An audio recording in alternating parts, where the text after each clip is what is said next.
trying to get a bit of clearer audio for the online.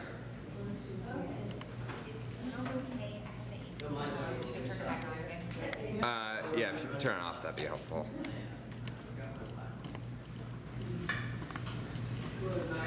All right. We looking good?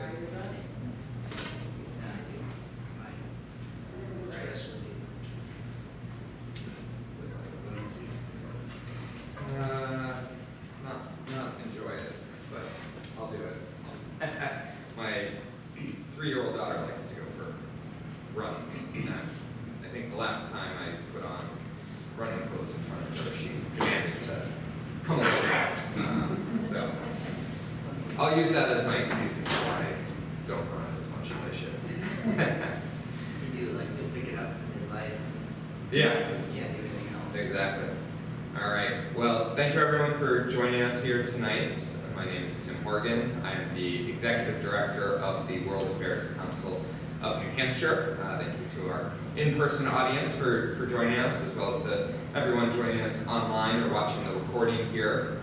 So if you see us looking over your heads, it's because our cameras are in the back. But we're really excited to have Corey Stapleton here with us tonight to talk about foreign policy, his presidential campaign, and what his views are on American foreign policy to help people better understand their choices as we move towards the 2024 election. So very briefly, just so that we can maximize our time with Corey here. Corey is running for president. He was the first Republican candidate to announce for this cycle. He is the former Montana Secretary of State, running on the Republican side, I should mention. He's assumed that office in January of 2017 and left in January of 2021. He also served in the Montana State Senate and from 2001 till 2009, and has his own business and his own musical group, which we can get into a little bit as well. But I should also mention before we continue down this road, we are the World Affairs Council of New Hampshire. We are here and dedicated to helping people better understand what's going on around the world, why it's important, and what you can do about it. We are a nonpartisan organization, and therefore we do not take any stances on policy, politics, candidates, all of that kind of fun stuff.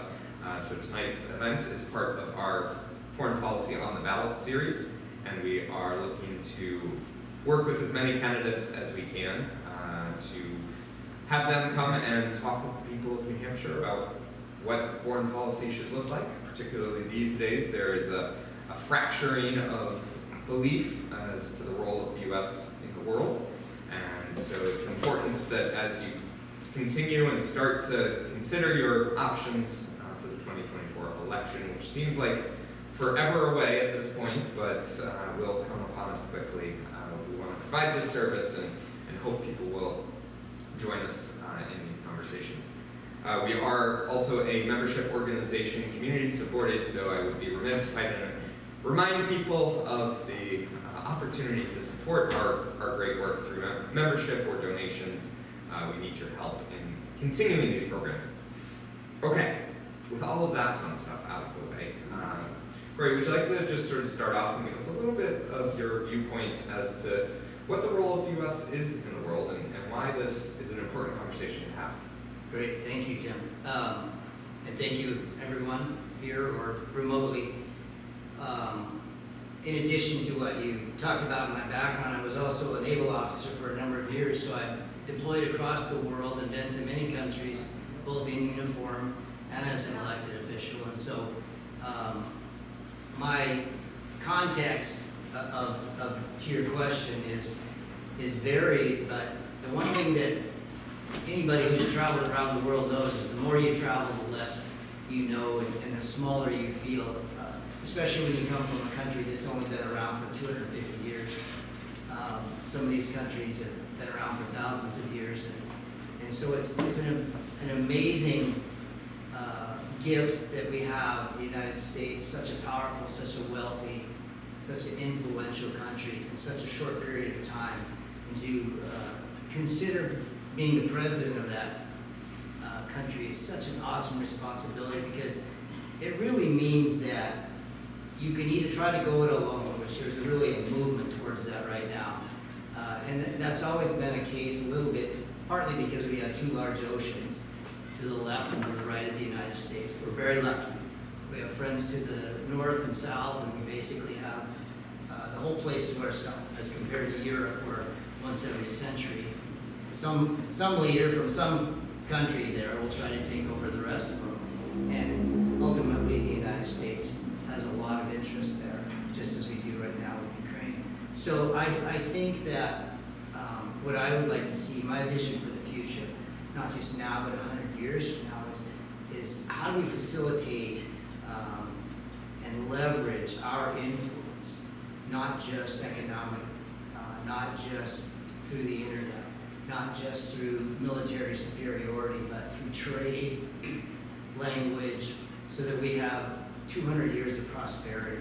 And what does that look like? You have an emerging China, you have an emerging India. Both of those countries will have economies larger than us within a few decades. I think that the American president ought to be reaching out to them as allies, as friends, and if we're not friends, I will say this: China is not our enemy. China is our economic rival. We can both make a lot of money, and we can have hundreds of years of peace and prosperity with an economic rival, almost like two sports franchises. We don't need to have the language of beating the drums and them being enemies. So I'm very optimistic, but I think that it has to be intentional. And I think in many ways we're going down the wrong track. Yeah, so there's a lot to unpack there, and I really want to get into the China stuff, but I want to keep it 10,000 feet to start here. And you mentioned there are a lot of ways that the U.S. can be involved, one of those being trade. And one of the big things that has been coming out of both parties is a move away from free trade agreements. Both parties have their own reasons for that. But what's your view of free trade agreements and whether or not they're important and something your administration would pursue? So I'm for low-cost trade. You know, free is never free. But I have the mindset that, you know, with people that we have economic ties to, who are in good standing, even if they're economic rivals, low-cost trade is a good thing. It's passed on to the consumer. It should not be surprising to anybody that when we raise taxes, raise tariffs, I say we, but you know, in the last administration, that was going to be passed on to the consumer. When we printed money like it was going out of style during the pandemic, it should be surprising to no one that we have runaway inflation. If we're going to continue to innovate and prosper and keep inflation down, then lower cost, near free trade should be encouraged. And I would say with our really strategic allies that free trade is probably good. If we have a unique relationship, maybe it's Japan, maybe it's a country that's in need of help, we could knock that down. I've always been of the mindset that everybody should pay a little bit. And so I don't like the idea that we're trying to go it alone and that we're trying to break ties with, you know, at times if you listen to a lot of politicians in America, you would never know that Canada, Mexico, and China are our three biggest trading partners, and we treat them like they're enemies. Yeah, and certainly 95% of the entire world's economy is outside of our shores, so it's a good market for American businesses to get out there and do things. Can you also talk a little bit as we consider trade and coming out of the pandemic? What do you think about the conversations around regionalization, friendshoring, nearshoring, all of those fun terms that we throw around that maybe we don't fully understand? Where are you sort of in that camp? Which camp do you find yourself in? So I'm of the camp that my experience of 20 plus years in politics, and add another 10 for the military, is that the government is notoriously always going to be slower than the private sector. And so those decisions I favor being made by the corporations and by the entities, the trade industries led by the chambers of commerce. It isn't the job of the U.S. government to create jobs, but to create environments where they can flourish. So I don't have an opinion, nearshoring, offshoring, regionalization actually makes a lot of sense. But as quickly as something can start, it can also end. You look at how many businesses they thought they were hit the gold mine, and then 2 years later they're out of business. I'm going tomorrow night to speak to a group in New York City of 700 international lawyers. And almost overnight with artificial intelligence, 80% of the work that attorneys do has been commoditized. It can be better done by AI, artificial intelligence. There are a whole lot of things that seem certain that become uncertain.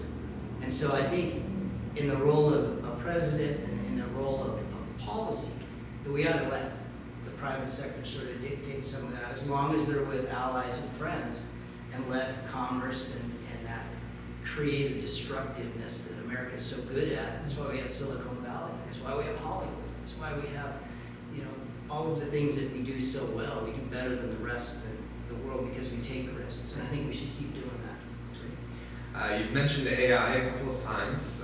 The leaders of Facebook and Twitter or X or whatever we're calling it these days, and a couple other tech leaders were meeting with Congress today in a closed-door session to talk about AI regulation. Where do you see AI headed in sort of a global marketplace, and is this another area that we can, should, or need to compete with China on? That's a really big question, and I'm gonna try to give you a short Sure. answer, and then we can go deeper. Yeah. It deserves a really long conversation. I'm not yet convinced that we won't have a separate world where China, North Korea, and Russia play on their internet, and the rest of us play on another. Because my experience, both in seeing Russia try to influence our elections, I was a Secretary of State and watched, had a front row seat for that. But even seeing our own people and our own companies use social media, I'm not convinced yet that we know how to control that. And so I don't want to say something that isn't true. I don't know that anybody does know. Right. And Elon Musk is a little bit of a loose cannon. He's great on the engineering side, and on the compliance side, he's a little, we recognize him out in Montana. He's a little bit of a gunslinger, a little loose. So I don't know. The problem where we're at with AI, as you know, is garbage in, garbage out. And we've corrupted the data. The internet is full of billions of bits of information, and we got to get to ground truth before we can build. If we build out everything that we know, and we know now that AI can come to conclusions and decisions faster than any of us, if they're basing those recommendations or solutions on things that aren't true, what a mess. So we've got to walk before we can run. And this actually wraps back into running for president and confronting the greatest threat to our constitutional republic is not external. And in the case of being a Republican, it's not even the Democrats. We have a cancerous level of deceit and dishonesty that needs to be confronted. And if you don't confront it at the top, and you allow generations of people, kids, to believe in things that aren't true, how are we ever going to have a system that allows, I've got 4 kids, they're going to grow up and be comfortable with the idea that computers are smarter than them and they can come to better decisions. They got these systems now that can take the MCAT or the LSAT, entrance exams into medical school or law school, and they can ace them. That's fascinating. Our kids are going to know that. But if they can't trust that the decisions that are being made by AI are being based on things that aren't true, how long is our country going to stand? So one of the big rifts in the Republican Party these days seems to be about continued support for Ukraine in their war against Russia. You visited Ukraine earlier this year, and you have been a vocal supporter of that. Can you talk a little bit about what that trip looked like for you, what you learned, and whether or not or how you see continued support for Ukraine moving forward? What a gift. Earlier I think in January, February, I went to Ukraine. Of course, you can't fly in. because it's war-torn, so I had to go into Poland, and I took a train in, 10, 11-hour train ride, and the air sirens were going off even as I was in Kyiv. I was so grateful to be an American, and so grateful to live somewhere where we don't have Putin or someone like that right next door. I can't even fathom that Americans don't have enough historical understanding, that they don't understand enough about our European neighbors, how NATO came about after League of Nations wasn't strong enough after the World Wars, all of that history, that we would squander away the peace dividend that was paid in blood from the World Wars, Korea, the Vietnam, even the Gulf Wars. The Berlin Wall fell when I was at the Naval Academy, but really it's just kind of moved east, right? So now the Ukrainian border seems to be the new area that the United States and our allies must confront. Again, this idea that one of these, once every century or so, whether it's Putin with Russia or Napoleon with France or Hitler with Germany, the Vikings, they do it every century. The United States will always have an interest because that's that European descent and that is who we are, that is where we come from, and it's far easier for us to economically support, militarily support if necessary, the edge of what is considered the West, than to stick our heads in the sand and sit back and watch atrocities happen, watch genocide happen. I went to a place, Irpin, a little town outside. We drove to Irpin and the bridge was gone. And we were on the Ukrainian side. Well, it was all Ukraine, but we were on the side away from Russia. And in the early days of the invasion, the Russians came down and the Ukrainians blew the bridge up themselves. They cut off their arm to save the bodies so that the tanks couldn't advance all the way in the first few days. And on the other side of that bridge, all the civilians, it was just atrocities. It was genocide. They raped women, they raped men, and the Russians were ruthless. The United States loses our moral authority if we don't confront that. We don't have to put troops there, but we need to support that and we need to see that through because the stability of Europe is the stability of the world. So, what would you say to, if you do become president and you are having conversations because you don't have power of the purse, you've got to convince Congress to continue to support this. What are your top few reasons that you're leaning on in order to convince those perhaps naysayers? The word squander comes to mind, and this is probably more of my military background, but there's the adage that a family-owned company goes bankrupt by the third generation. Grandpa starts the business, right? He works for his whole life, gives it to his son, who adds value and manufactures and grows it into something, and then the spoiled grandchild gets in charge and he ruins it. He squanders it. I feel like we're in the American era now where we have the ability to squander, and that's exactly what we're doing.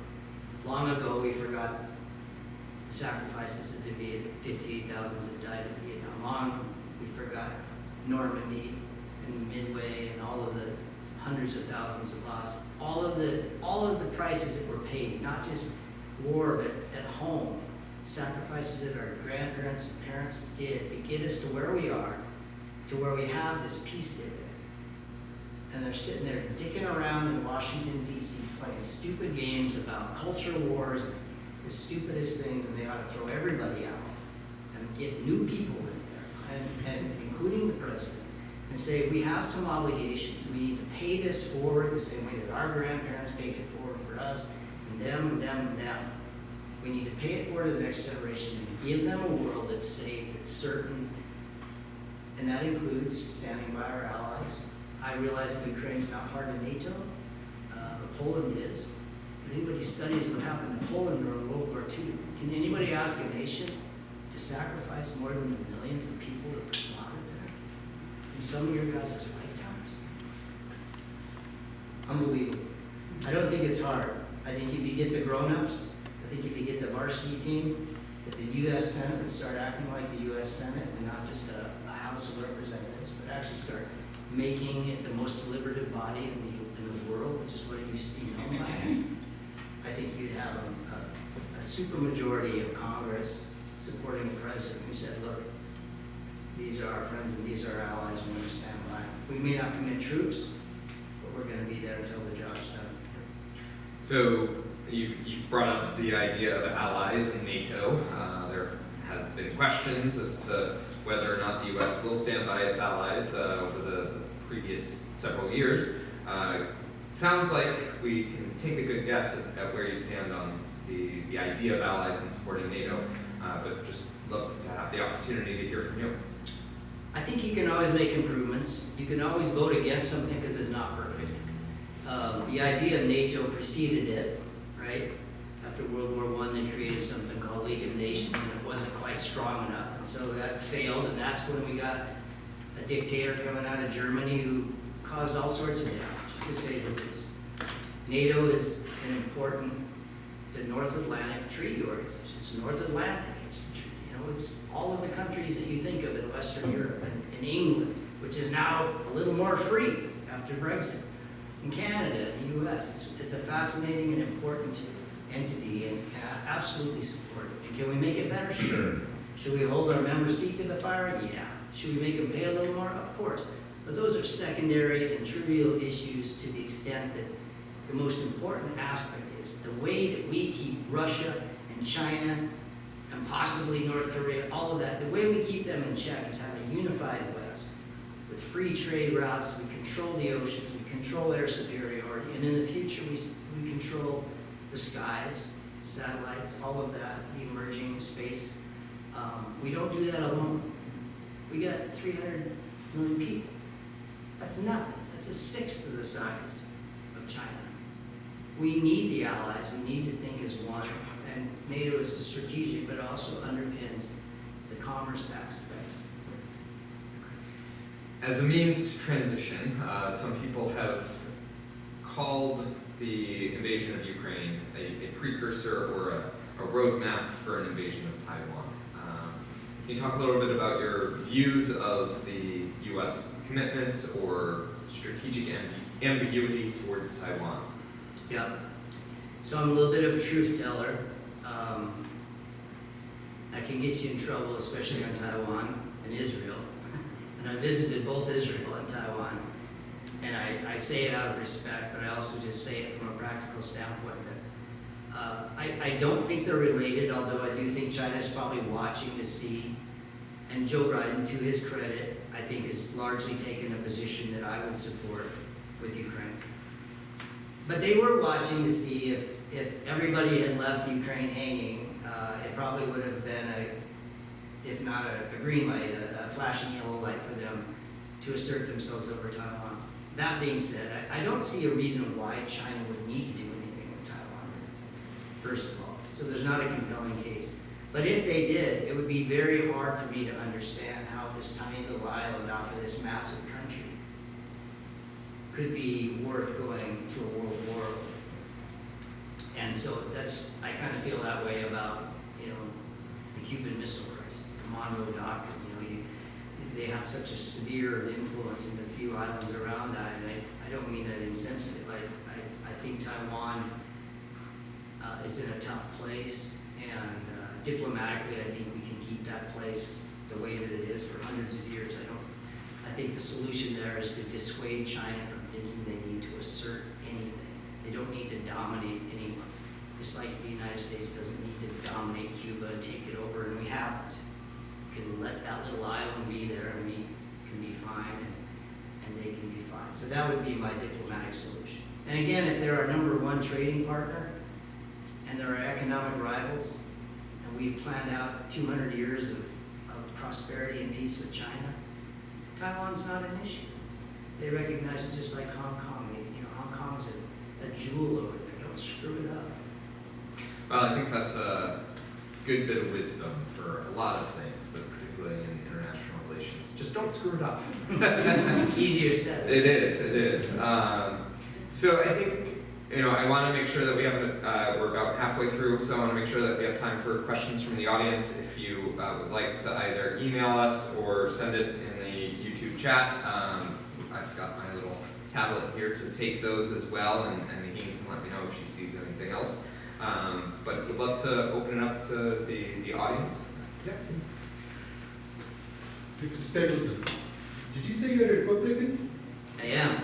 You don't sound like one of the ones that we hear. I don't know who you've been listening to. You're right. But anyway, can I give a few minutes to vent my frustrations about some things about the foreign things, then I'll ask the question. Sure. Well, I'll cut you off after a little bit here, so just, See, we, as everybody, whatever we earn, we'll try to live within our earnings. And we would expect that to happen to our communities, our cities, and we expect that country to do that. But our country is not doing that. And we are getting away with it for one simple reason, which is our dollar has a power in the world that no other country has. Every country has to depend on dollar to do a business. What if we lose that power? What happens to the trillions and trillions of debt that is piling up? And what happens to us? I'm really worried about it. So I only have one slogan. My campaign slogan is "Pay it forward," and one of the main tenets of that is to get to where we pay off national debt. The other two tenets are to invest in a world-class, education system for our kids, and then lastly to invest and reinvest in our institutions. I've got a domestic or an international element that I speak to also. I don't think there's any near-term danger of America losing the world currency. Well, that may be a little. Yeah, I don't get me wrong, fear-based politics is the way of the day. Luckily I don't flinch, and I just don't buy into it. I don't think the sky is falling.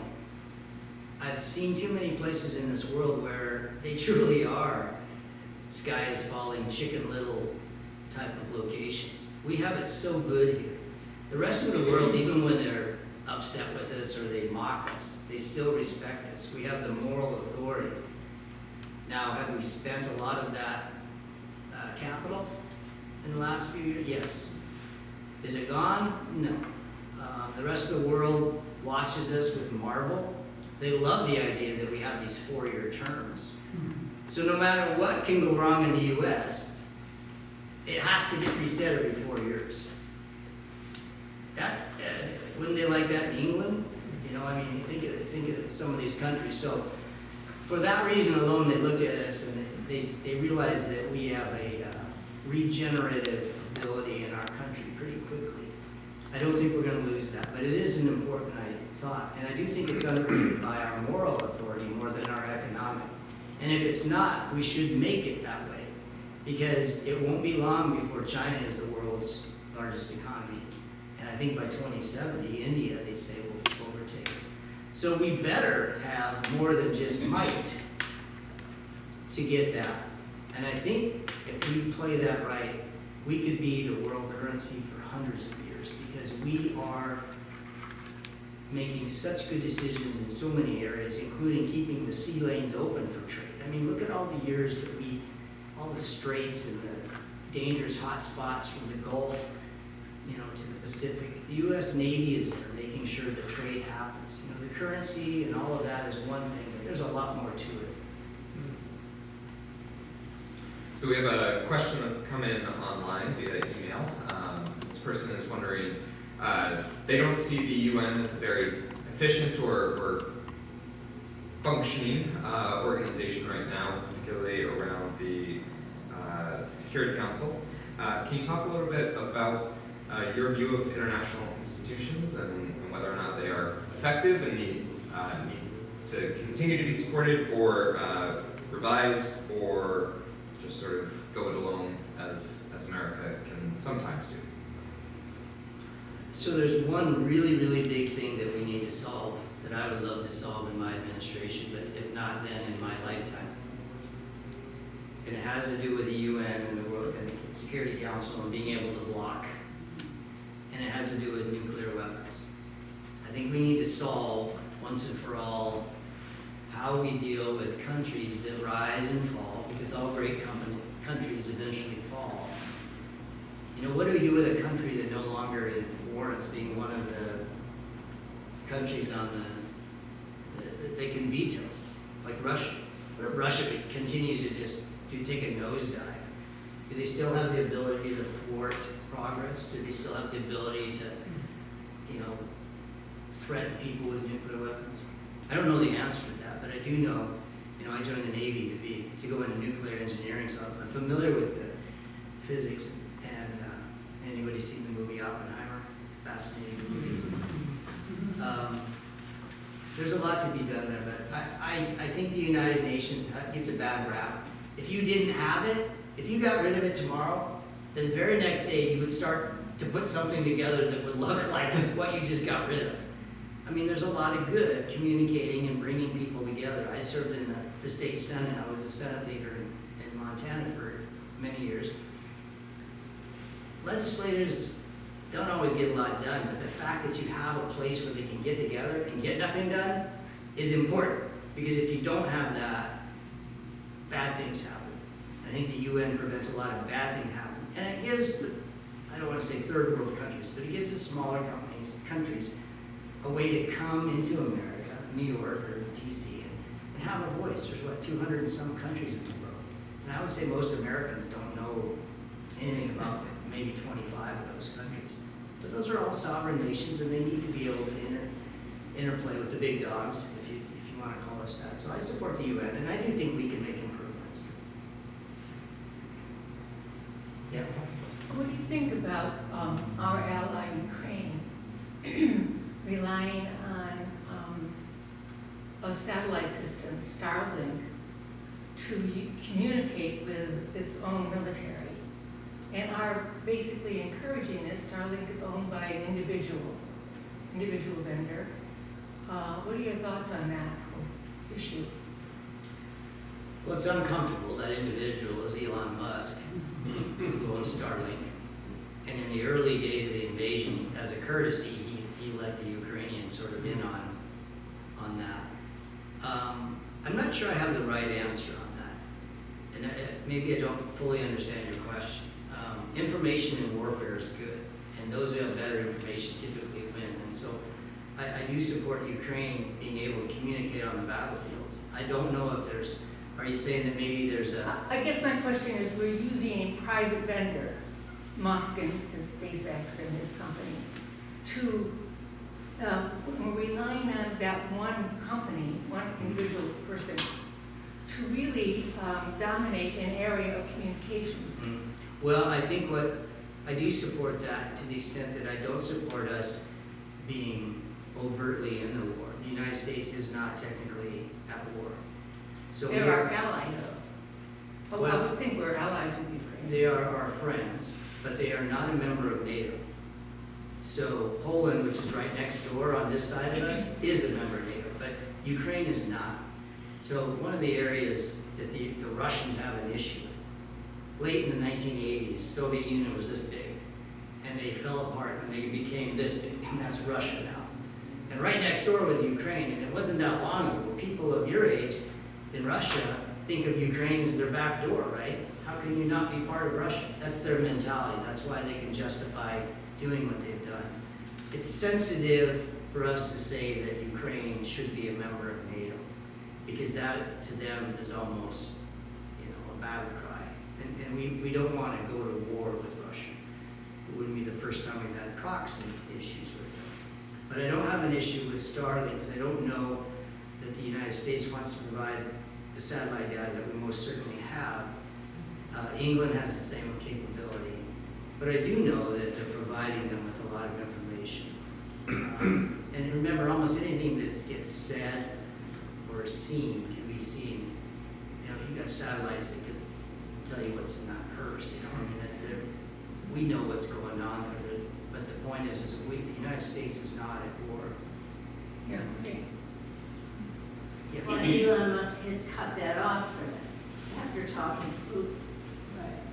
That's the issue. So what does the United States say about that? Is that okay? Now all of a sudden, they've had this communication, and now they don't. And this one guy says, well, too bad. Yeah, I think that what you have is a citizen, an American citizen that's being blackmailed by Russia, and we would deal with it like that. And the reality is would I go to war over that? No. And so I think Elon Musk is very exposed commercially, privately, personally. If you're an enemy of Putin, you have to watch what kind of food you're eating, you know. And people don't live a long time when they're sideways with Putin. And I think that Elon Musk just finds himself in a difficult situation the same way that the oligarchs in Russia do, which is, hey, you know, we're just billionaires. We just want to get along and run our businesses. So I don't know that there's an easy answer. If Elon Musk is shutting that down, I'm guessing that we're not reading about it in the newspapers, but that the British special services and the American forces that are over there training them are getting them the information that they need. So a question about Cuba. What would be your administration's policy toward Cuba? Well, I tend to think that time heals a lot of wounds. And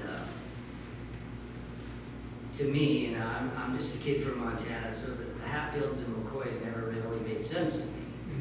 And I don't mean to be insensitive to people from the South, and I don't mean to be insensitive to people from Miami.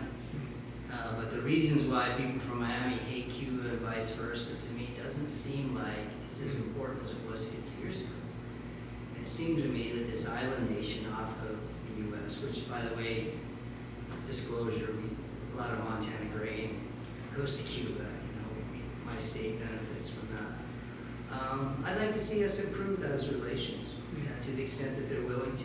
I see them as I think it's a nation that's in poverty. I think they were disillusioned. You know, Fidel Castro and that whole story never really quite turned out the way that it should.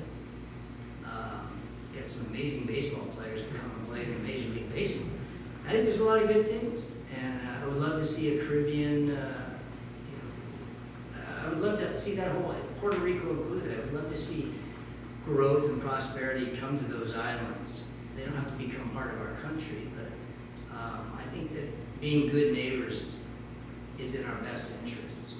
I look at Japan, and I look at Russia, and they're still at war over the islands, the northern Japanese islands, that Russia took from Japan at the end of World War II. We don't want that.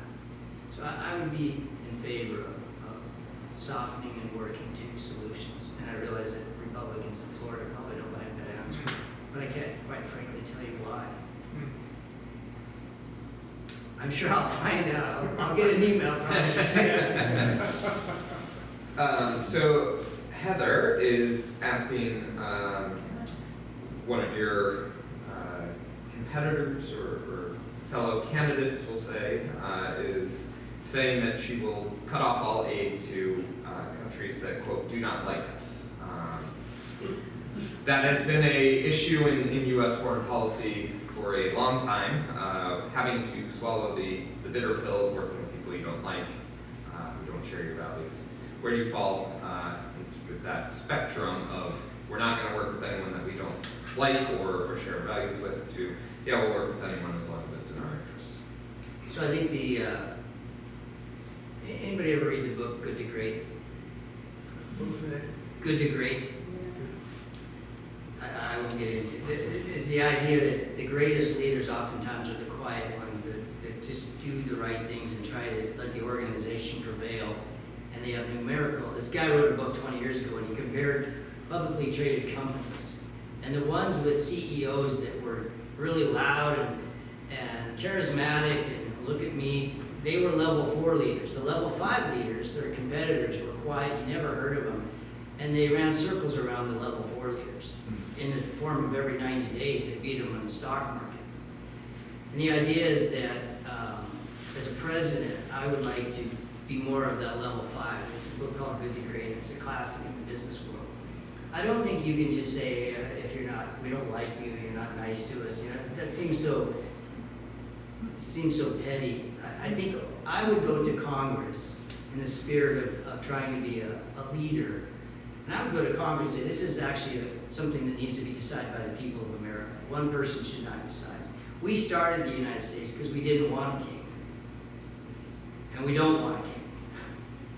Regardless of what's happened in the last 5 years, we don't want a king. We want the Congress to be functional. And so let's decide and put in statute what it is that's the criteria. And then if a country doesn't meet that, I don't have any problem cutting off aid.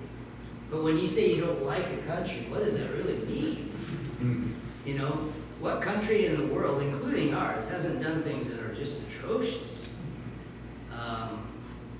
You know, the reality is we're all trying to do the right thing by our people. At least we think so. And so when we have other countries and maybe they're at a different trajectory in their history, or maybe they're in times of need, or maybe they're a little bit obnoxious, but they're generally friendly to us, it's like being in a big family reunion, you know? It's like you don't like everybody, but you don't excommunicate anyone if you don't have to. I just want to say that you have restored my faith in the future of the Republican Party. You've got a long way toward that. But my question is, if and when you became president, how would you heal the great divide between the two parties so that they can get things done like the state of New Hampshire, the state of Montana, those legislatures do, where they've healed the divide, or it perhaps was never as great as it is in Washington. But just the constipation that we see in Washington. How do you deal with that? How do you bring the parties together to make them or allow them to do good things for the country? Yeah, Colin Powell, remember the great General Colin Powell? He had a plaque on his desk that used to say, of all of the qualities great men possess, restraint impresses me most. I think the answer to that is you have restraint, and behind closed doors you get with, in my case, I would get with the Democrats. And I would say, hey, what do you guys say for 100 days? We have the most amazing first 100 days of office, and you guys can take all the credit for it. I promise you I won't get in front of a microphone and take credit for it. If it's something Republicans need to take credit for, the Speaker, the Senate Leader will. I don't care. I want to get it done. First 100 days, I want to pass a comprehensive immigration and border security bill. I'm going to run it right down the middle. I'm going to quit demagoguing it. Democrats are going to quit using it to justify sanctuary cities. Republicans are going to quit justifying just build a wall as if, we just Reagan tore down the Berlin Wall. And now, we want to build a new one, how do you know it's not a marginal wall? It just turns into some sort of historical idiocy, right? So the answer is you lead by example. You get behind closed doors and you say, look, you guys and gals, 100 senators, 435 congressmen, myself, vice president, we are so lucky. We get, but how many days? 700 days or 1,500 days, whatever it is, to try to make this country better. And let's try to do these really big things. And let's agree what we can work on. I did this when I was a state senator at a smaller level. Senator John Tester, Democrat from Montana, he and I sat across from each other. He was the Democrat leader, I was the Republican leader. We'd fight like cats and dogs, but we'd get shit done. In 6 years, we had a great relationship. And I would look to someone like that and go, hey, Big John. He's got 7 fingers, so he does farming accent. And I'd say, hey, let's get this done. Let's do some work. And then after 100 days, if you guys want to fight and go into the midterms and say bad things about you, we can all play Republicans and Democrats, and I can play that part. But I'm not a mean-spirited person, and you got my word. And I think after 100 days, if the Democrats saw that I wouldn't go back on that word, and I don't, that you might have a lot of the people, the policymakers, some of those people that go to Congress to get things done that are just sitting in the back row right now because they're so disgusted. I think you'd find that they'd come alive. And you'd have some gal from Utah that wants to work on CHIP and Medicaid. You'd have some guy from Michigan that wants to work on the auto industry. You'd have some guy in Texas that wants to do something. I'd be like, let's do it. If you get the votes, we'll pass it. If it doesn't, no big deal. But we're not going to demonize people. We're not going to, that's the way the system should work. So as a former military person, any commentary on the blocking of promotions and the lack of leadership at the highest levels of the military that we've currently seen? I fault that on Mitch McConnell. Mitch McConnell needs to bring that to a vote. Jewel has had his chance. He's made his noise. Everybody knows the U.S. Senate. One guy can do that. If he doesn't have the respect for the military, you understand in the military that you move up or you move out. You don't get to stick around. So if Congress screws around for 18 months and that was the time you were in zone for command, you don't get it then. It's not like the rest of the world that can go, okay, now you can have your command. You're done. So Tuberville is blocking distinguished admirals and generals and bleeding dry the important needs of the military. It's very disrespectful. I would say that to his face, and I would forcefully bring that to an end. And I think Mitch McConnell, he's got some health issues, but Mitch McConnell needs to bring that to an end. And I do think Joe Biden can probably get that done too. So. Well, on a similar note, there are about 70 vacancies of our ambassador corps as well. Right.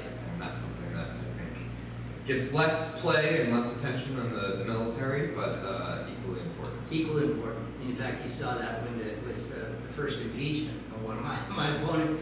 It was actually a diplomat.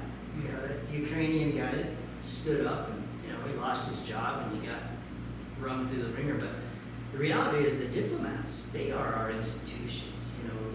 They're the smartest guys when it comes to foreign policy.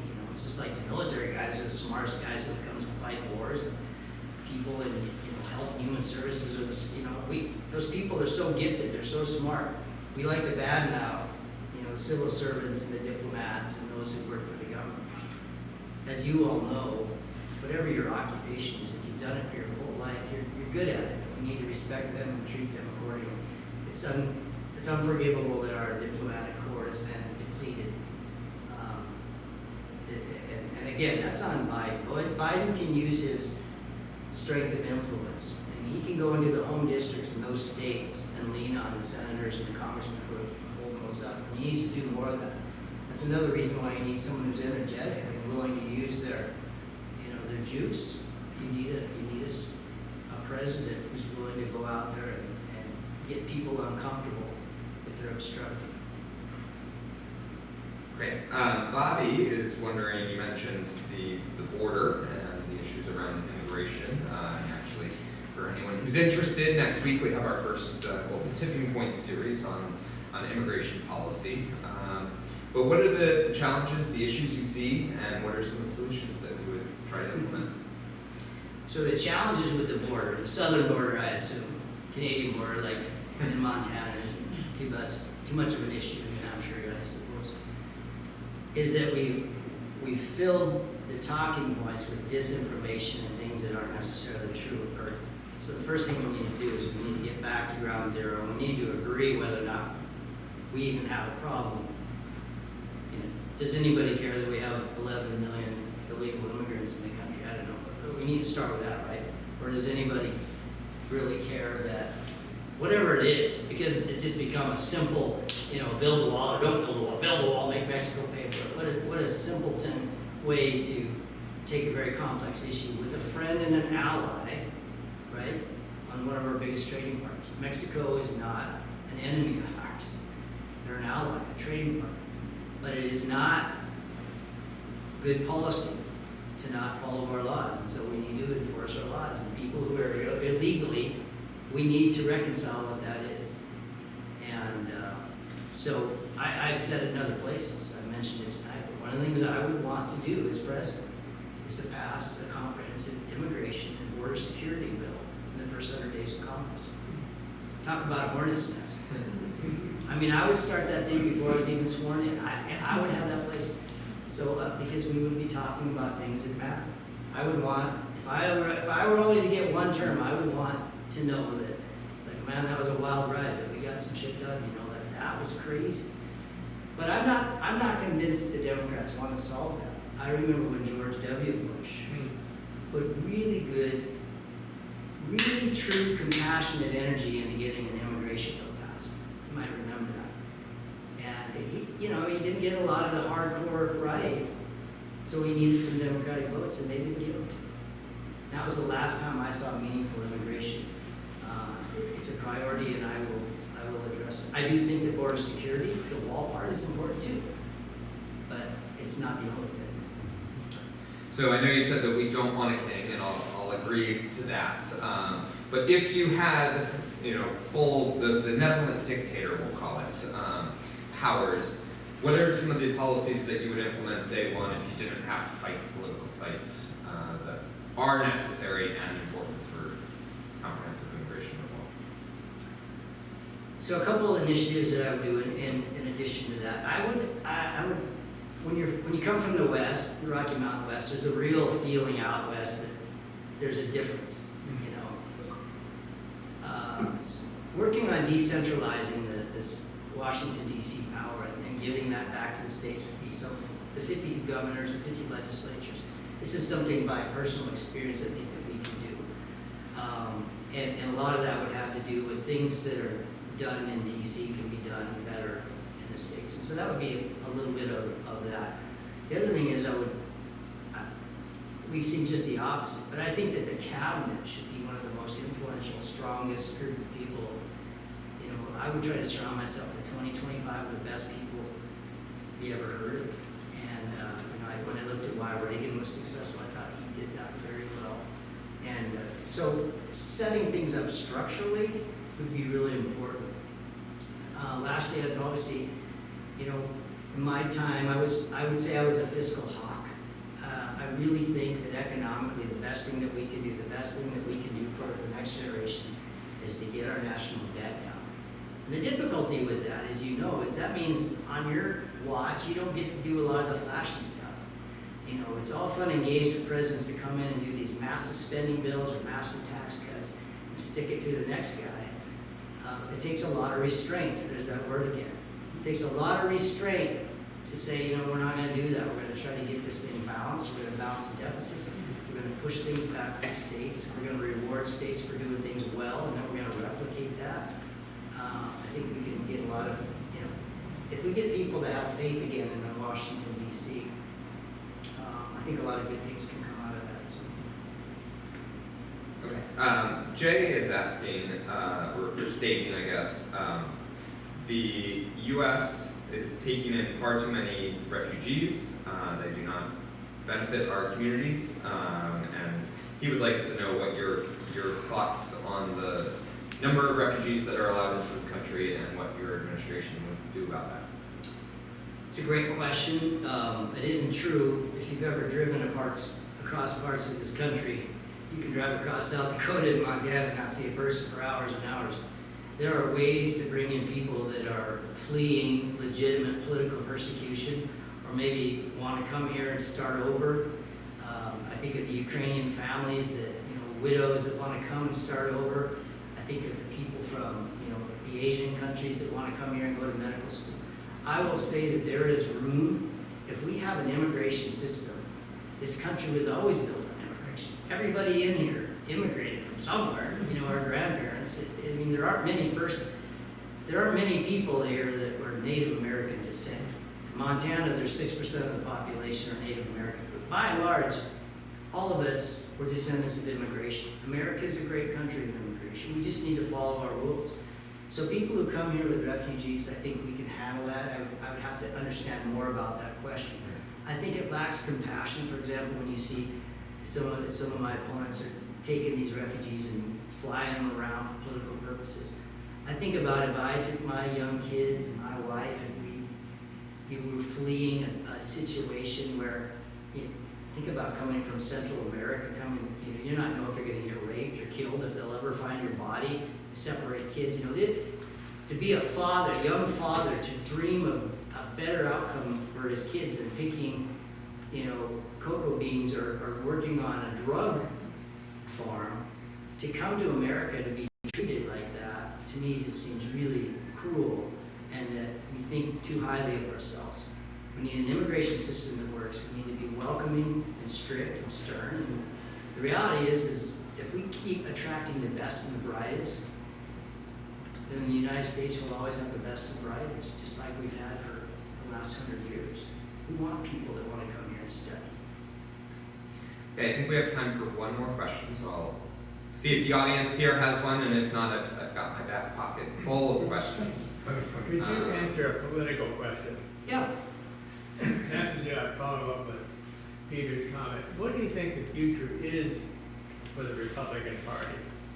You're talking, the way you're approaching it sounds very familiar to the 50s and the 60s in terms of the views, internationalism, compassion, conservatism, etc. What's your view of the future of the Republican Party? One of the reasons that I ran for the top of the ticket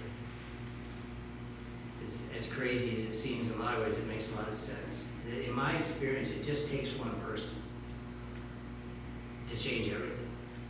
Never doubt that saying, never doubt that a few people can change the world. Indeed, it's the only thing that ever has. It's getting the right people. And the problem in our party is actually the top. So, solving it at the lower level really isn't what suits the times. I think that there's a reason. Right now in the Republican Party, people sneer and they talk about going back to sort of how you're describing it. But the reality is there's a reason why history continues to repeat itself, both for good reasons and bad reasons. And that is that we are the same. Each generation, we're so similar. And there's a lot of wisdom in being compassionate for other countries. There's a lot of wisdom in trusting our institutions and building them up so that they can survive the 100-year floods, the equivalent of, right? We need institutions when a pandemic happens so that you got a WHO and you got a Red Cross and you got colleges that can do remote training, all of it.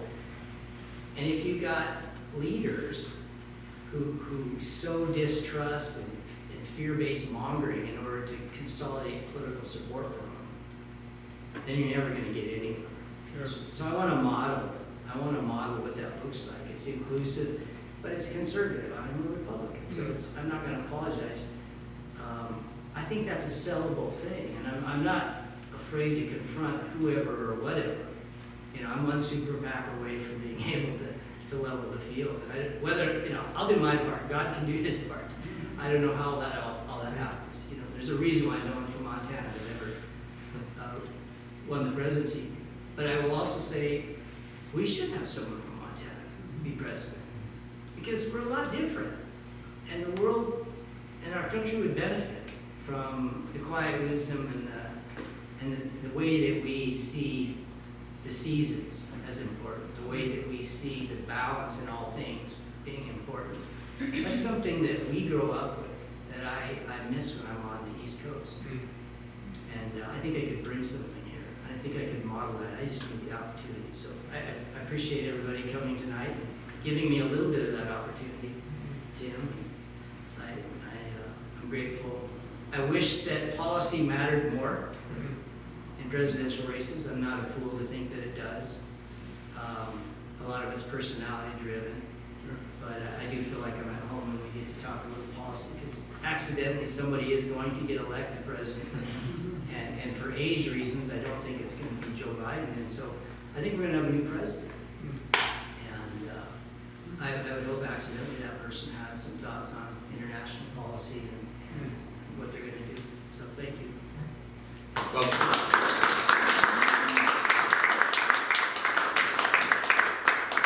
thank you very much for your time, your insights. It's been a fascinating conversation. The people here in the room with us, as well as those who are watching online, have enjoyed it and feel that they know you a little bit better and can make a more informed decision as they consider their choices as we move towards the New Hampshire primary, whenever that may happen, whether this year, next year, or the powers that be only know. So thank you all for your time, your interest. We hope to have more of these conversations as we move forward and more candidates come and speak to us about the important thing that we talked about tonight. So thank you very much. Thank you. Yeah. Well, I think we covered a lot.